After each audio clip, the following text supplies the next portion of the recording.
எங்கள் வீட்டு தோட்டத்தில் பார்த்திங்கன்னா மக்காச்சோளத்துக்கு முடி வளர்ந்துருக்கு. என்ன முடி பார்த்திங்கன்னா, நம்ம பொம்மைங்களுக்கெலாம் பார்ப்போம்ல, குட்டி குட்டி பொம்மைங்களுக்கு முடி வைப்பாங்களா, அந்த மாதிரி பாருங்கள் எவ்வளோ அழகாக வந்திருக்கு. கதிர் கொஞ்சம் பெருசாக இருக்குது, ரொம்ப பெருசாலாம் இல்லை, ரொம்ப குட்டி கதிராக தான் வந்திருக்கு. 2வது கதிரும் விட்டுருக்குங்க பாருங்கள்.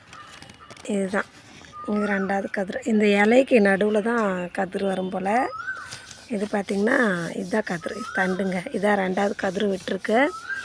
ரொம்ப சூப்பராக இருக்குங்க பார்க்குறதுக்கு. இது அடுத்ததாக ஒரு புது வரவு ஒன்று வந்திருக்கு. வாங்க அது என்ன செடின்னு சொல்லுங்கள், நீங்கள் தெரியுதான்னு.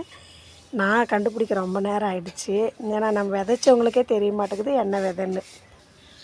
இது செடியே இது இப்படி தானா, இதோட காயே இந்த கலர் தானா அப்படின்னு திடீர்னு பார்த்தவங்களுக்கு அப்படி தான் தெரியும். இங்கே வந்து இதோட கலரே இதானா, என்ன குடமிளகாவில் கலர் கலராக வருது, இந்த மிளகாயிலே கலர் வருதானா என்ன எனக்கு தெரில.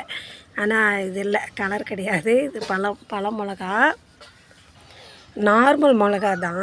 அங்கே பாருங்கள், ஆனால் ரொம்ப குட்டியாகவே பழுத்துரும் போல். நான் இது வரைக்கும் மிளகா வச்சு ஏன் இன்னும் கலரே வரல, பழுக்கலன்னு சொல்லியிருக்கேன் இதுக்கு முன்னாடி மிளகாலாம். இது பாருங்களேன், ரொம்ப குட்டிங்க, இதெல்லாம் பழுத்துருது.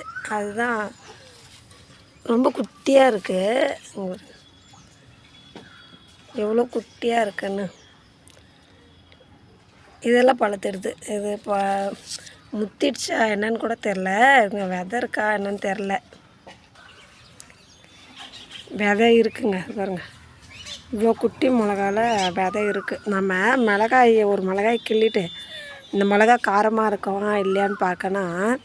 இதை நல்லா ஒரு இது பாருங்கள், இதுமாரி நல்லா 2ஆக உடச்சிக்கோங்க. ஒரு மிளகாய் எடுத்து அதை ஸ்மெல் பண்ணிங்கன்னா அந்த நெடி வரும், மிளகாயோட நெடி. அது வந்து அந்த மிளகா நல்லா காரமாக இருக்குன்னு அர்த்தம். ஏன்னா இந்த மிளகா காரங்க, நல்ல காரம். இது அந்த வாசனையிலே தெரிஞ்சுருங்க அந்த மிளகா காரமாக இல்லையான்னு.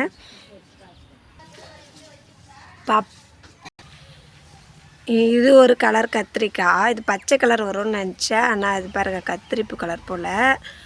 ஆனால் புதுசாக ஒரு செடி வந்திருக்கு சொன்னால் அது இதுதாங்க அந்த செடி. நான் இப்போ 3-4 நாளாக தண்ணி விட்டுட்டு தான் இருக்குது இந்த இடத்துல. ஆனால் இது வரைக்கும் நான் பார்க்கல. அதை நான் வச்சு ரொம்ப நாளாச்சு, இது என்னங்க இந்த இடத்துல வச்சேன்னு. இப்போ திடீர்னு தான் யோசனை வந்தது, ஒரு வேளை மஞ்சளாக இருக்குமோ அப்படின்னு. அப்புறம் தான் சொன்னாங்க, இது கொஞ்சம் இந்த இலையை நம்ம கிள்ளி மூந்து பார்த்தோம்னா அப்படியே மஞ்சள் வாசனை அடிக்குதுங்க. இது பார்த்திங்கன்னா பொங்கலுக்கு வாங்கினது, அது வீட்டிலே வச்சுட்டு இருந்தோம், காஞ்சுது. சரி அது சாமி கும்பிட்டு அப்படியே காய வைக்க வேணாம், எடுத்து நட்டு பார்க்கலாம், நட்டு வச்சு வருதா இல்லையான்னு வந்துட்டுக்குதுங்க. ரொம்ப சந்தோஷம், அது மஞ்சள் வந்தது ரொம்ப மங்களகரமாக சந்தோஷமாக இருக்குது. இந்த பொங்கலுக்கு நம்ம இதை அறுவடை பண்ணிடலாம். ஆனால் இது எத்தனை மாதம் தெரில மஞ்சள், பார்க்கலாம். இது கொஞ்சம் பெருசானதுக்கப்புறம் காட்டுறேன் ஃப்ரெண்ட்ஸ். இது பார்த்திங்கன்னா மணத்தக்காளி கீரை, நிறைய பாருங்க விதை விழுந்து நிறைய முளைச்சிருக்கு பாருங்க. ஃபுல்லாக கீரை தான். பச்சை துளசி பாருங்க நிறையா இருக்குது, நல்லாயிருக்கு, மலைக்கு நல்லா தளன்னு. 2 துளசி இருந்தது, அந்த கருந்துளசி வந்து அது காஞ்சி போயிடுச்சு, மண்ணு கொட்டினாங்க. அதில் பச்சை துளசி நல்லா வந்துருக்குங்க.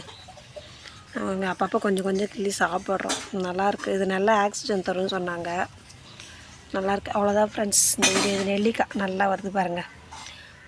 இந்த வீடியோ அவ்வளோதான், நாங்கள் அடுத்த வீடியோவில் பார்க்கலாம். சுண்டைக்காய் பறிக்கிறது அடுத்த வீடியோ, எவ்வளோ சுண்டைக்காய் வருதுன்னு காட்டுறேன். இப்போ நம்ம வீடியோவுக்கு சப்போர்ட் பண்ணுங்கள், நம்ம சேனலுக்கு சப்போர்ட் பண்ணுங்கள், சப்ஸ்கிரைப் பண்ணுங்கள், வீடியோ பிடிச்சிருந்தால் லைக் பண்ணுங்கள் ஃப்ரெண்ட்ஸ்.